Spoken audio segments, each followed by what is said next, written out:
كابتن شوبير، انا عايش الحاله دي بقالي 3 سنين ونص من يوم ما مسكت النادي. انا معايا شخصيات مش عارف اقول لك عليه، عندها مشاكل نفسيه، انا مش فاهم ايه اللي بيحصل. الازمه دي كلها مختلقه، الازمه دي ما كانش يجب انها تحصل. انا كنت على اتفاق مع اللعيبه ان النهارده على موعدي ان انا هصرف لهم جزء وهقعد معاهم وهجدول لهم الباقي. ناس قالت لهم مفيش فلوس في النادي، مفيش فلوس جايه، ده بيضحك عليكم، خشوا اعملوا اعتصام واختاروا الاداره الماليه تحديدا. النهارده لما اللعيبه قدام وكيل الوزاره يقولوا ان احنا طلب مننا تصوير مستندات هامه من داخل الاداره الماليه علشان ياخدوها الناس، طلبوا منهم حاجات محدده. اوضه اداره ماليه فيها شيكات وفيها اوامر اسناد وفيها خطابات ضمان، مسؤوليه كبيره قوي. الولاد حطوا نفسهم في مكان غلط، نقوا المكان الغلط. لما يطلب منهم ان احنا هنبعت لكم محامي تعملوا له توكيلات علشان نعملوا قضايا للنادي، لما يقولوا لهم اقعدوا مكان واستمروا وما تمشوش، دول بيضحكوا عليكم، ما حدش هيجيب لكم فلوس. في ايه؟ هي مصر ناقصه ولا اسكندريه ناقصه ولا احنا ناقصين؟ الهموم والزهق اللي احنا بنعيش فيه ده، احنا بنحارب بعض ليه؟ احنا داخلين نبني ونعمر ونبتاع، بلاها اداره نادي وبلاها مجلس اداره نادي. اذا كانت الحاله بهذا السوء والناس بهذه الاخلاق، بلاها اداره النادي. فالمحترمين يمتنعون يا كابتن، وبلاش منها خالص، بلاش منها خالص. لو بالطريقه دي وبالعنف ده وبالكذب ده.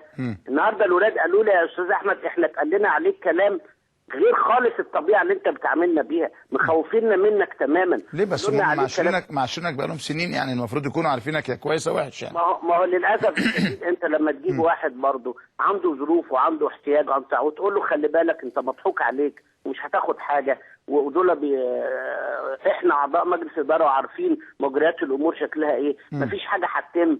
طب ما انا اخاف، ما انا اقلق، وبعدين انا بقوي ظهرك وبقول لك انا وراك.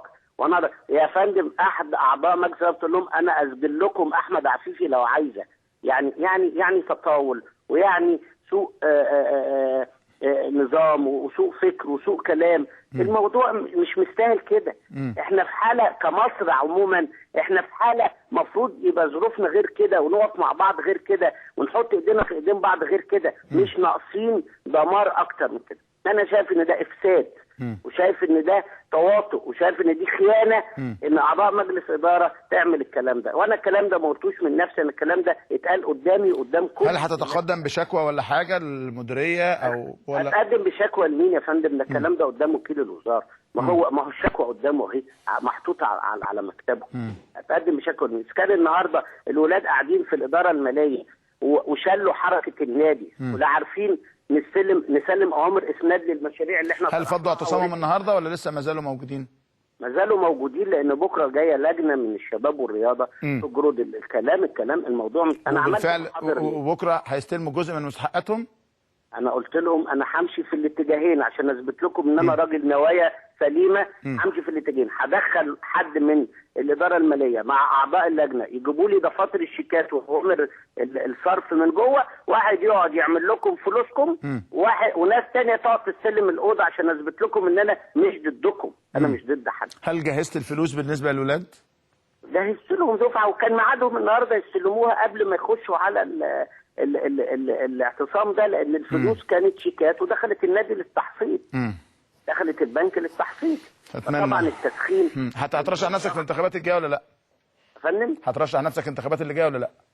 والله دي عايزه اعاده تفكير يا كابتن. استاذ احمد عفيفي رئيس النادي الاولمبي، بشكرك شكرا جزيلا، والحقيقه في غايه الاندهاش، يعني انا مذهول من اللي بيحصل ده. عندنا لقاء مع الاستاذ ممدوح عباس رئيس نادي الزمالك، ثم نذهب الى فاصل، وبعد الفاصل استقبال الاثنين المرشحين